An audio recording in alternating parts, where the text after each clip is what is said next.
साथियों, ये तस्वीर हम आपको पूर्वांचल के सबसे बड़े दवा व्यवसाय मंडी की हम आपको दिखा रहे हैं, जिसका नाम है सप्तसागर मंडी। पहले आप देखिए और वजह भी हम आपको बताएंगे कि आखिर में हमें यहाँ पर आने की ज़रूरत क्यों पड़ी। देखिए, आम दिनों की तरह यहाँ पर भी जो व्यापार है, जो व्यापारिक गतिविधियाँ हैं, वो लगातार जारी है। फिलहाल बनारस का एक मामला न सिर्फ वाराणसी, उत्तर प्रदेश पार्टी के दफ्तर तक, बल्कि देश में इन दिनों सुर्खियों में है। वो है कोडिन युक्त कफ सिरप का मामला। इसमें दो प्रमुख नाम सुर्खियों में हैं, एक शुभम जायसवाल और एक उसका सहयोगी अमित सिंह टाटा। यूपी एसटीएफ ने अमित सिंह टाटा को गिरफ्तार कर लिया है, लेकिन फिलहाल अभी भी जिस पर सबसे बड़ा आरोप है, जो सबसे बड़ा मास्टरमाइंड अभी तक बताया जा रहा है, वो गिरफ्त से बाहर है। और कहीं ना कहीं ये जो उसका व्यापार 1000 करोड़ रुपए का रहा, वो उसका बेस जो है वो यही मंडी रहा है। अब हम बात करेंगे यहाँ के दवा व्यवसायियों से, इसके अलावा इस एसोसिएशन से जुड़े हुए सदस्यों से भी कि वो क्या कुछ कहते हैं इस मामले पे। हमारे साथ संदीप चतुर्वेदी जी, हम उनसे बात करेंगे। संदीप जी, पहले तो ये बताइए, आप इस पूरे मामले को कैसे देखते हैं? 20 दिनों से ये मामला काफी सुर्खियों में है। जब आपके संज्ञान में ये मामला आया, स्वाभाविक है कि वो व्यापारी भी यहाँ कभी न कभी आया होगा, तो आप क्या सोच रहे हैं? देखिए, जब ये प्रकरण शुरू हुआ तो मैं यहाँ मंडी में आया, उनकी दुकान की तरफ गया तो वो थे नहीं, न उनके पिताजी थे। उसके बाद से हल्ला गुल्ला मचने लगा और हम लोग चूँकि ब्याह शादी लगन का माहौल है, उसमें बिजी हो गए। लेकिन वो इतना ज़्यादा हल्ला हो गया कि आज आप लोग को भी आना पड़ गया यहाँ पे। और देखिए, वो 10-12 साल पुराना दवा कारोबारी था और उसके पिताजी पुराने कारोबारी थे। और जो जहाँ तक मेरी जानकारी है कि दवा के व्यवसाय से तो इतना पैसा कोई नहीं कमा सकता है। अच्छा, इस मामले में जो भी बातें कही जा रही है, आपको क्या लगता है? कहा जा रहा है कि हजारों करोड़ का यहाँ से ही व्यापार हो गया, अवैध तरीके से तस्करी हुई। आप क्या लगता है कि ये संभव है? देखिए, आपन बुद्धि और दूसरे का पैसा सबके चौगना नजर आवेला, समझ रहे हैं? अभी क्या है, ये तो सब चल रहा है, क्या छन के आता है, कैसे आया, क्या आया। मुझे ऐसा लगता है कि दवा के अलावा उसके शराब का कारोबार था। सभी लोग मंडी में लोगों ने बताया कि नहीं, होटल का भी कारोबार था, ज़मीन की खरीद बिक्री का भी कारोबार था। तो हो सकता है उसमें अब इस तरीके के शराब के काम में, ज़मीन जायदाद के काम में कोई साधारण आदमी तो करेगा नहीं। यहाँ पर भी उसकी दुकान है इस मंडी? यही है, ये भी उसकी आज बंद है। देखिए, ये भी उसकी ही दुकान है? उसकी दुकान, हाँ, ये है, आगे है। अच्छा। हाँ, और कई कंपनियों के वो स्टॉकिस्ट भी हैं। यहाँ पे? हाँ, बनारस में कई कंपनियों के स्टॉकिस्ट हैं, उसकी फर्म स्टॉकिस्ट है। एक एसोसिएशन भी है जिसके आप पदाधिकारी हैं, क्या उस एसोसिएशन से भी उसका परिवार या लोग जुड़े हैं?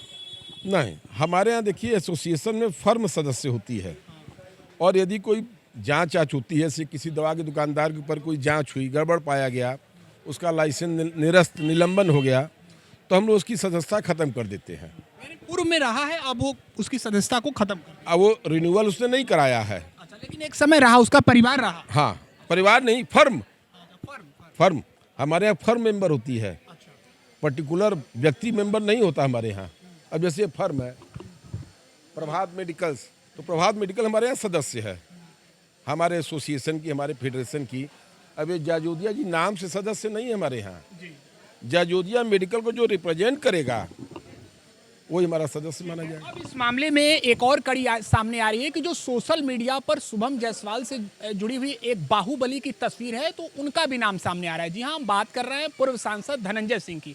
लेकिन धनंजय सिंह ने इस मामले में सोशल मीडिया पर पोस्ट किया और उन्होंने भी सीबीआई जांच की मांग की है। आप भी मांगते हैं संदीप जी कि इस मामले की सीबीआई जांच हो जाए, तो दूध का दूध पानी का पानी? भाई देखिए, माननीय पूर्व सांसद जी ने कहा कि सीबीआई जांच होनी चाहिए, तो कुछ सोच समझ के कहा होगा।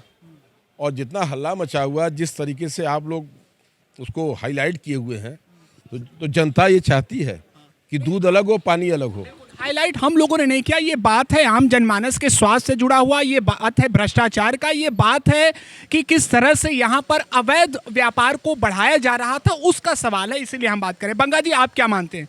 आप क्या मानते हैं कि इस मामले पर दूध का दूध पानी का पानी होना चाहिए? बिल्कुल जांच होनी चाहिए और गलत लोगों को फंसाने की कोशिश नहीं होनी चाहिए।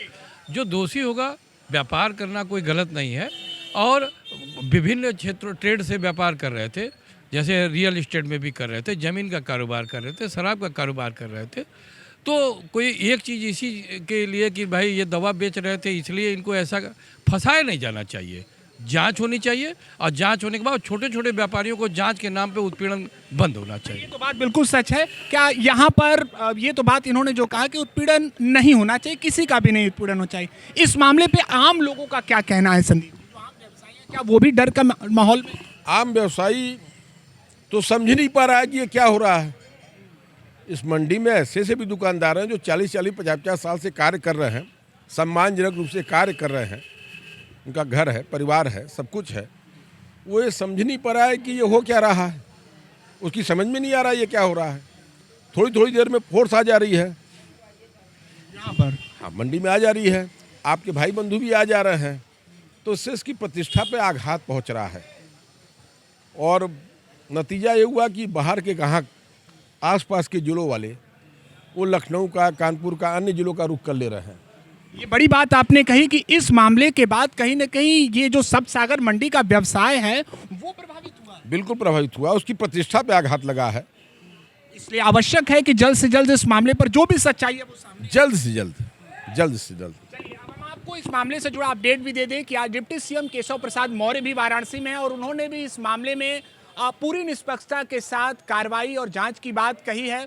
फिलहाल एक अपडेट ये भी है कि हम आपको बता दें कि इस मामले में करीब 35 से अधिक जो फर्म हैं उनके खिलाफ केस दर्ज किया जा चुका है, जांच जारी है। एसआईटी की भी जो जांच है वो भी जारी है। इसके अलावा जो यूपी एसटीएफ है, पुलिस प्रशासन है और ड्रग्स विभाग है, वो भी उच्च स्तरीय जांच में जुटी हुई है। फिलहाल ये देखना होगा कि जो भी अनसुलझे हुए तार हैं वो कब तक सुलझते हैं।